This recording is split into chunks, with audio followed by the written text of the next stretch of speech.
जय मसी, नमस्ते सबैजनालाई। आज मैले मेरो आफ्नो टिनेजको कुराहरू पुरा याद गरिरहेको थिएँ कि एउटा सत्य कुरा भन्छु ल। म नि मेरो आफ्नो टिनेजमा एकदम रिबेलियस थिएँ हो। अन्त त्यो बेलामा म आफ्नो परिवारबाट टाढो भएको थिएँ। अनि सबै कुराहरू चाहिँ खत्तम भएको जस्तो र बिग्रेको जस्तो थियो क्या त। तर तपाईँलाई थाहा छ, हरेक कुराहरूको लागि समय छ। त्यही समयले चाहिँ मलाई पनि सुधार गर्दै हो, सिकाउँदै, सम्झाउँदै, बुझाउँदै अनि परिवारहरूको भ्यालुज बुझाउँदै चाहिँ यहाँसम्म ल्याएको छ।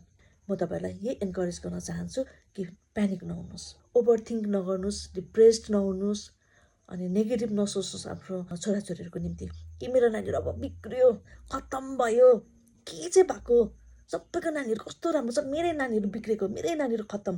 नो, तपाईँको नानी कतै गएको छैन, केही भएको छैन, सिक्दैछ, सिक्ने क्रममा छ।